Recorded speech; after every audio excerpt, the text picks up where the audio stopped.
I want to talk to you guys about independent and dependent variables. So a dependent variable is a variable with a value that is dependent on the value of another variable.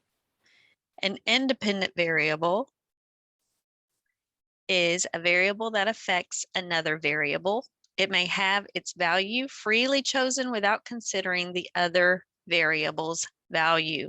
So right now in your lives, you guys are dependent on your parents. Your parents are independent. They can make the choices that they want.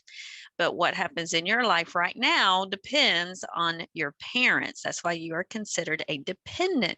As you get older, um, over the age of 18 and you have your own money, then you will become independent from your parents. Their choices won't affect you, especially like they do right now.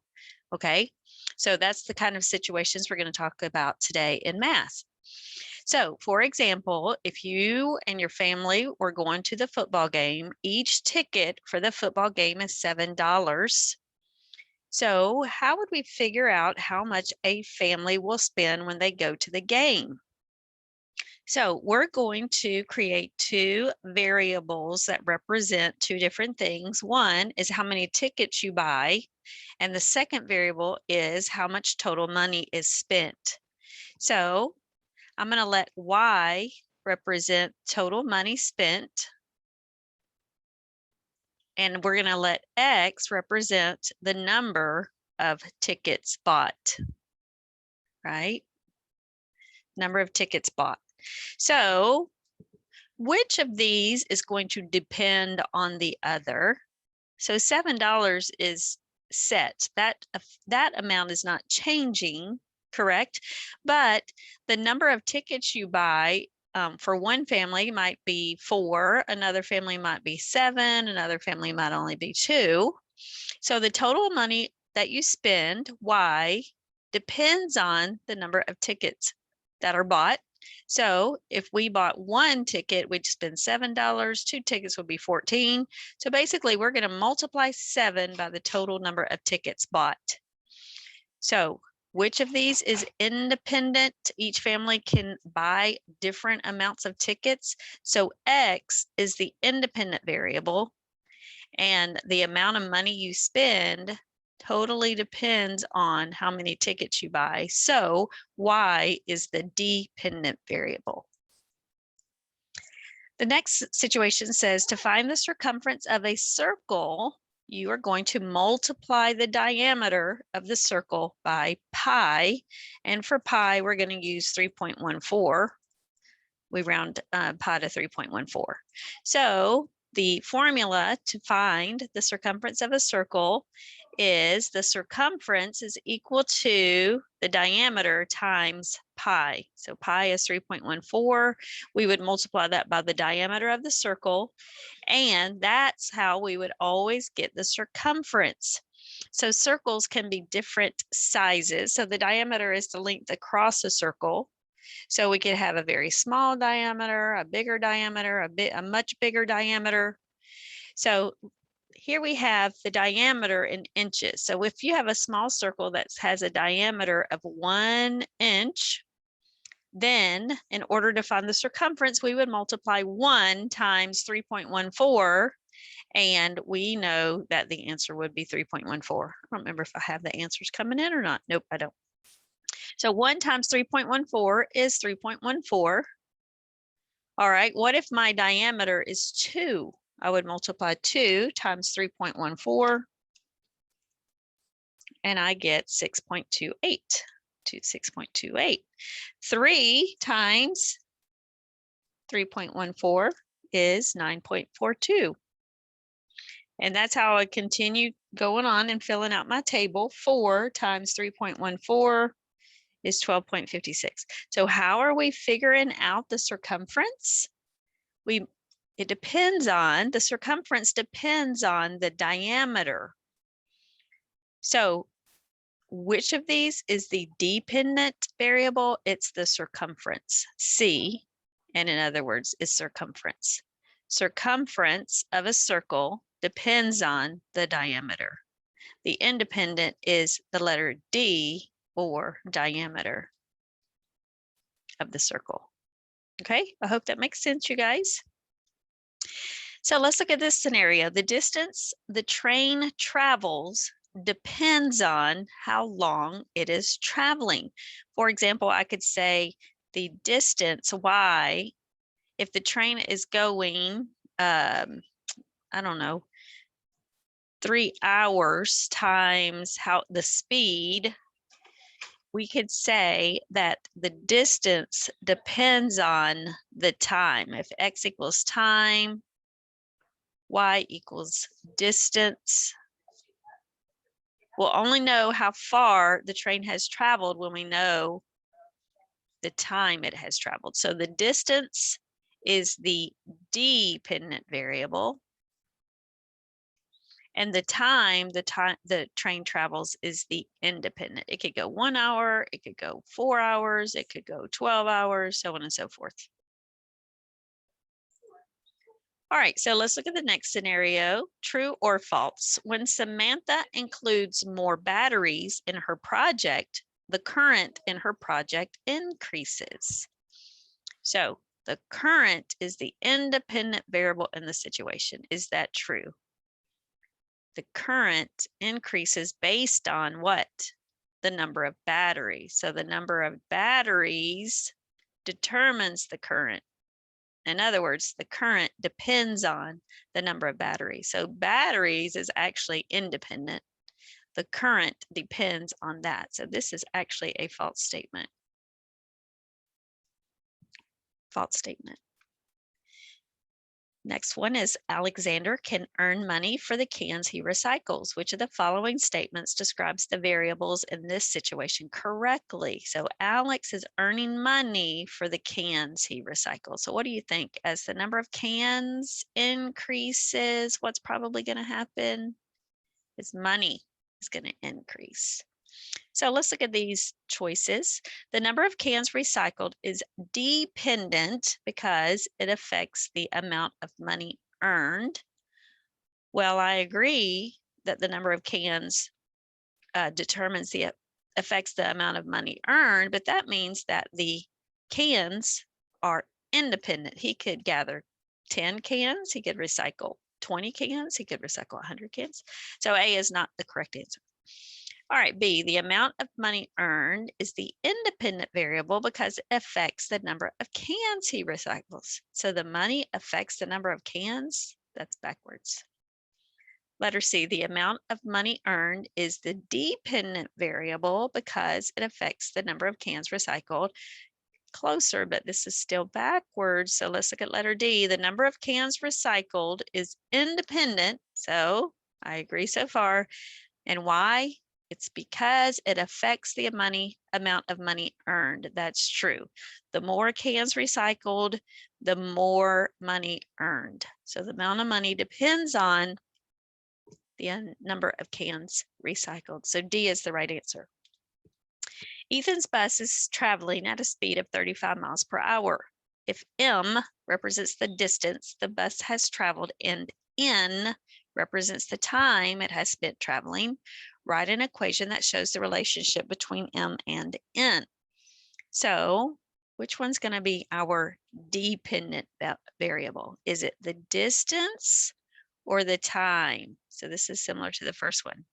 The distance, M, depends on how much time it's spent traveling and is traveling at 35 miles an hour. So if he travels 1 hour, he would go 35 miles. If he traveled for 2 hours, he would go 70 miles per hour, or 70 miles, excuse me. So that tells us that the distance definitely depends on the amount of time the bus travels. So M is independent. No. M is dependent and N, the letter N, is independent. The next one says it costs $2.57 to buy a box of crackers. Write an equation that shows the amount of money needed to buy M boxes of crackers. Well, if it's $2.57 to buy 1 box of crackers, then the amount of money So the amount of money needed, so the amount of money we need depends on how many numbers of boxes. So it's $2.57 for one box, or if M was 2, we would multiply 2 times 2.57, which will tell us how much money we need. M could be, we could buy however many boxes we want, right? 1, 5, 4, whatever. But the amount of money needed depends on the number of boxes that we bought. All right, the next scenario says Tracy built a small boat and recorded the distance it traveled. The table shows the distance traveled, so in feet, the distance traveled during the first 4 seconds after starting. So this is the number of seconds. This is the number of time. So it says write an equation that represents the relationship between the distance traveled and the time. So where do these numbers come from?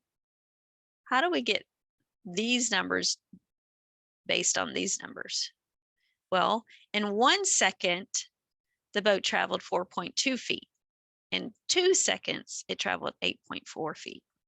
So what are we multiplying to get these numbers? So our distance, our feet, can be found by multiplying 4.2 times the number of seconds. Okay. That looks very messy. The distance in feet, we get the distance of feet by multiplying 4.2 times the number of seconds after we've started. Okay. So do you agree? 4.1 times 1 is 4.2. 4.2 times 2 is 8.4. 4.2 times 3 is 12.6. So this is our dependent variable. And the seconds or time is our independent variable. So there are 4 ways to represent a scenario. You can either use a table like this, a verbal expression like this about Tracy, an equation like this and this, and a graph. We really haven't graphed anything yet, but let's do that. So let's look at our verbal explanation first. It says the height of a plant depends on the number of months the plant grows. So this is our independent, right? The height depends on the months. So our height is dependent on the months. The months are independent. We can have a plant for 1 month, 2 months, 3 months. But how long the plant grows definitely influences the height, right? So this is going to be X, and this is Y, represents the height. So our equation would be the height is equal to 2x, which means that the plant is growing 2 inches per month.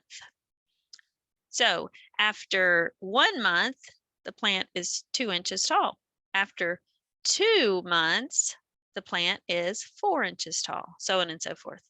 All right, so now we can take that information and we can graph it on this graph right here. So our X is going to be our horizontal axis, and our Y, our height, is going to be our Y axis. So let's look at the numbers we need on our X axis. So we can show what happens after 1 month, 2 months, 3 months, 4 months, 5 months, so on and so forth. This is like a number line. And then these numbers, I could count by ones, but since we go all the way up to 10, I'm going to count by twos. So 2, 4, 6, 8, 10, 12, so on and so forth. So I don't have a lot of room here, but I would label this number of months, and I would label my other axis height, H-E-I-G-H-T. And now I'm going to graph these points right here. 1 month, 2 inches. So I'm going to go right to 1 month, go up to 2 inches. I'm going to go right to 2 months, 4 inches, 3 months, 6 inches, so on and so forth. All right, 5 months, 10 inches. And what if it grew 0 months? Wouldn't it also be 0 inches? So I could connect those dots if I wanted to. I don't have to, but that graph shows the situation that the verbal explanation shows, this equation shows, and this table shows. All right. So you guys are going to do a little mini project. So let me stop sharing this and open the other page I want to show you guys. You find it. There it is. All right. So as you're working, I'm not sure I have the right screen shown. Let me pull this over here. Give me 1 second.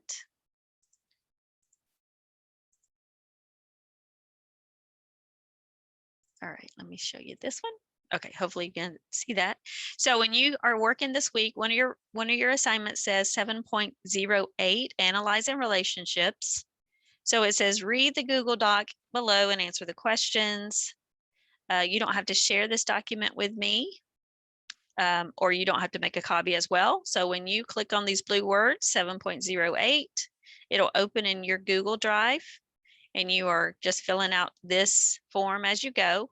So here are the instructions. You guys are going to think of an activity that you're going to do, whether it's doing how many jumping jacks can you do in a minute, how many times can you write your full address in 1 minute, how many points can you score in a game in 3 minutes, how many pages of a book, how far can you walk in 5 minutes, so on and so forth. So it doesn't matter what you do, you just need to know what the activity is and how long you're going to do it. So make a decision, and then you're actually going to do that activity. So number one, what did you do? Okay, so I did jumping jacks. I did sit-ups. I did, I don't know, whatever you want to do. I sang songs. I read this many pages. So that's the first question. Number two, how long did you spend doing that activity? If you're just really quick, maybe just 1 minute. If it's a little longer activity, maybe 5 minutes, 10 minutes, so on and so forth. So then it says, how much of the activity did you complete in the time period? So if you chose jumping jacks in 1 minute, you're going to tell me how many jumping jacks you completed in 1 minute. If you're reading pages out of a book and you did it in 10 minutes, you're going to tell me I read, I don't know, 10 pages in 10 minutes, whatever it is. All right, then you're going to come up with an equation where you're going to let X represent the amount of time you spent doing your activity, and Y represents the total number of times you completed the activity.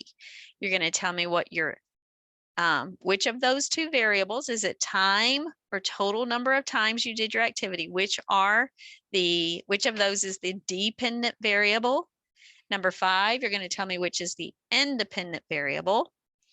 Number 6, you're going to write a sentence that describes the relationship between the dependent variable and the independent variable. So for example, the number of jumping jacks I do depends on the amount of time I do them. Okay, so here is a table. You're going to fill this out. You're going to tell me what happened in 1 minute. How many things did you do in 1 minute? How many things would you do in 2 minutes? The same ratio. How many of those things would you complete in 3 minutes? Okay, you don't have to do it for 3 and 4 minutes, but based on how much per minute, you're going to figure out what these values are. Then you're going to write your equation. Your equation should start with Y equals, and make sure it's not colored green, please. Take that color off right there. Y equals, and then how many things you did that number times X. So if you're listening to me right now, I'm giving you the answer pretty much. All right, so then you're going to answer these 3 questions. If you were able to maintain this rate for 12 minutes, how many times would you have completed your activity? What if you, how long would it take you to do 100 of those things? How long? And then number 3, what representation do you believe is the best way to share your information? And we just talked about an equation, a table, or a graph. And tell me your opinion and why you chose that representation. All right, guys. So I hope that makes sense. I hope it helps you, and I hope you guys have a great week, and I will check in with you later.